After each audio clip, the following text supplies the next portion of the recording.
On June the 25th, 1876, at the Battle of the Little Bighorn, 5 companies of the U.S. 7th Cavalry, under the direct command of George Armstrong Custer, were wiped out. Under threat of attack, the first U.S. soldiers on the battlefield 3 days later hurriedly buried the troopers in shallow graves, more or less where they had fallen. The bodies of George Custer and his brother Tom were wrapped in canvas and blankets, then buried on the field in a shallow grave. When soldiers returned a year later, the brothers' grave had been scavenged by animals and the bones scattered. According to one witness, not more than a double handful of small bones were picked up. George Custer was reinterred with full military honors at West Point Cemetery on October the 10th, 1877. Between 1877 and 1881, troops garrisoned at nearby Fort Custer, what is now the town of Hardin, Montana, regularly gathered remains for reburial. The first of these details collected all identified officers except Lieutenant John Crittenden. Lieutenant John Crittenden was left where he fell at the request of his family until 1932.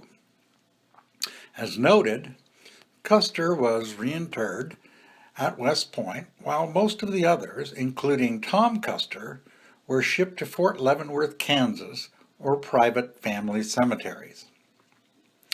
By 1881, a memorial was erected in honor of the enlisted men who perished.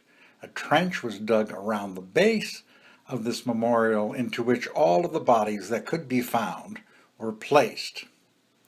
Bones discovered subsequently were buried on the part of the battlefield designated as the Custer National Cemetery as unknowns. Marcus Reno, blamed by some for Custer's death, turned to drink and was dishonorably discharged from the Army in 1880. Reno died in 1889 and was buried in an unmarked grave in Washington, D.C. In 1976, however, a U.S. Military Review Board reopened Reno's 1880 court-martial. It reversed the decision, ruling Reno's dismissal from the service improper and awarded him an honorable discharge. Marcus A. Reno was reburied with full military honors at the Custer National Cemetery on the Little Bighorn battlefield on September the 9th, 1967. The Crow Scout Curly, the first to report Custer's annihilation, is buried nearby. Custer sent his Crow Scouts away about an hour before the final battle began. Curly did not claim he fought in the battle, but only that he witnessed it from a distance. When accounts of Custer's last stand began to circulate in the press, however, legends grew that Curly had actively participated in the battle, but had managed to escape. Newspaper Mark Kellogg is also buried here. On June the 25th, 1876, the day of battle, Kellogg, mounted on a mule, had trouble keeping up with the swiftly moving Custer. He borrowed a pair of spurs to keep the mule moving, saying that he expected interesting developments. Kellogg never caught up with Custer.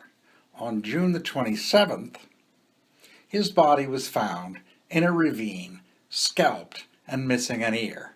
He was identified only by the distinctive boots he wore. Captain Frederick Benteen, also blamed by some for Custer's death, died as a brevet brigadier general in 1898 after a long and tumultuous military career. Originally buried in Georgia, he was later reburied at Arlington National Cemetery.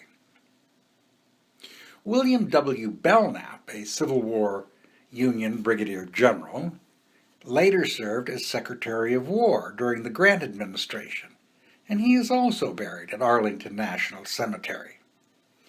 By 1875, allegations of bribery surrounded Belknap because of his appointment of post-traders who sold merchandise on military installations. George Armstrong Custer was called to testify before Congress in the matter.